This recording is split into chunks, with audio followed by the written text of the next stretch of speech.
La Fiscalía General de la República trae varias broncas. Está perdiendo los casos 1-1. ¿Se acuerda de la estafa maestra? ¿Se acuerda del rector de la Universidad Autónoma de Morelos? El que lo acusaron de desviar 77.8 millones de pesos. Pues el 20 de enero, hace 5 días, le invalidaron la orden de aprehensión. Perdió la Fiscalía General de la República contra el tema de la estafa maestra en Morelos. Pero no perdió nada más ahí. Perdió también por el caso Ayotzinapa. Y perdió feo. Los 8 militares que salen porque pues, le ganan a la Fiscalía la medida cautelar, ¿no? Y ¿sabes qué? Tú puedes estar en libertad en lo que viene tu proceso y sigues investigado, pero no tienes por qué estar encerrado. Y luego ayer, un juez federal le dicta libertad a Luis Cárdenas Palomino, el excoordinador de inteligencia de la entonces Policía Federal, fue director de la Policía Federal, cercano a García Luna, por supuesto, y determina que la Fiscalía no presentó las pruebas suficientes para iniciar un proceso penal por el caso Rápido y Furioso. El juez ordena la libertad, la juez, por cierto, es mujer, pero todavía se va a quedar en el bote porque está el caso de la famosa banda de los Zodiaco y está acusado de tortura y otros temas. Sin embargo, pues ya libró una de los 2 casos que estaban ahí sobre la mesa y que además lo ponían en riesgo de ser extraditado. Entonces, bueno, pues ahí otra que pierde la Fiscalía General de la República. Y frente a todo esto, pues hay asuntos políticos, porque esto le pone en bandeja de plata al presidente poderse lanzar contra los jueces. Ezra Chabot, ¿cómo ves estos temas? Te mando un gran abrazo, Ezra, buen día.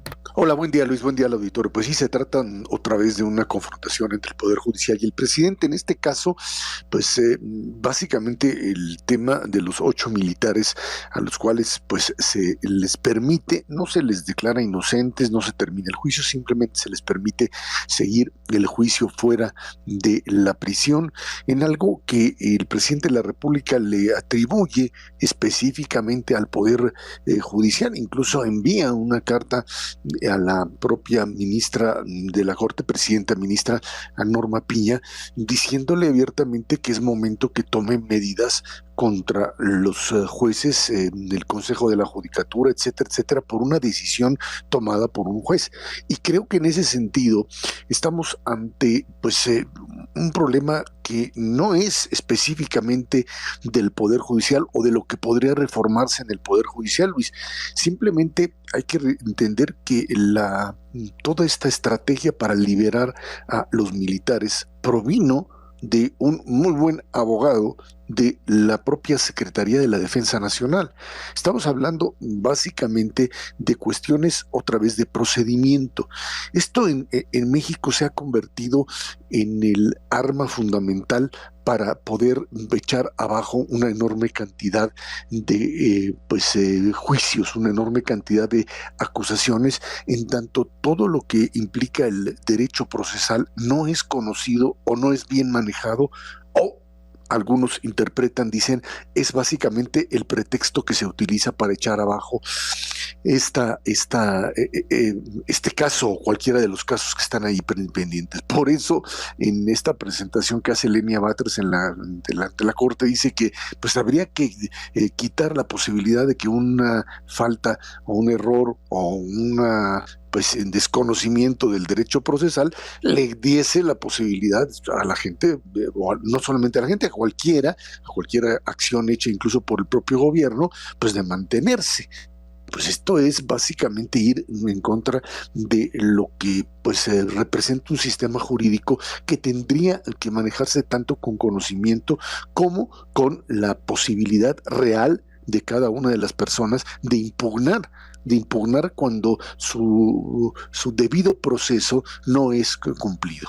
Es cierto que esto entra en un debate jurídico muy profundo, pero lo que sí queda claro en esta situación es que el enojo tanto del presidente como de muchas de las figuras cercanas contra el Poder Judicial, en este caso, en el caso de los 8 militares liderados o puestos en prisión domiciliaria, digamos, en sus casas, lo que representa de forma muy, muy clara es una estrategia hecha desde la propia Defensa Nacional.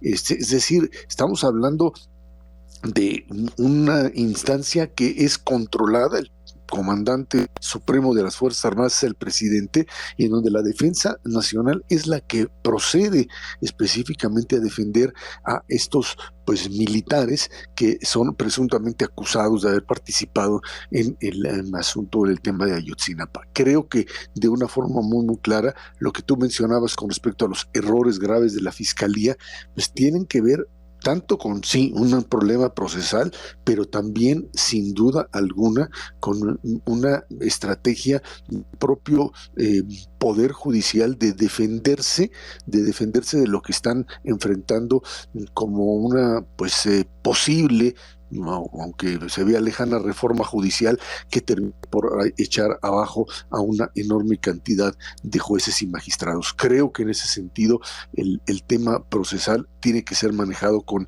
la suficiente profundidad, pero lo que sí queda claro es que por lo pronto la Fiscalía es la que terminará siendo golpeada, o a menos que estemos viendo algo todavía mucho más profundo, mucho más, dirían algunos perversos, de juegos de poder dentro del propio sistema, dentro de la propia Presidencia de la República, en donde es la Defensa Nacional quien finalmente consigue la libertad de estos militares, en un tema además lo suficientemente escabroso como Ayotzinapa, en donde no han podido finalmente resolver algo que parecería ya fue juzgado y de una u otra manera no tiene más salidas, y que el propio gobierno lo asumió como una bandera que hoy se le está volviendo en su contra.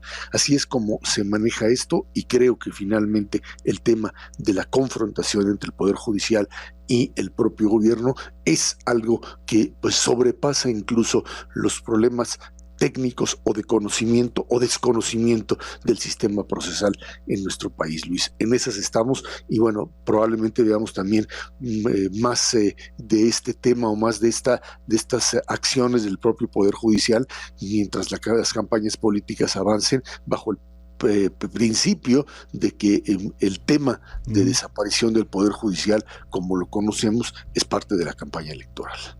Mil gracias, querido Ezra. Te mando un gran abrazo y te seguimos ahí en tus redes sociales en @EZChabot. Gracias, Ezra. Gracias, buen día.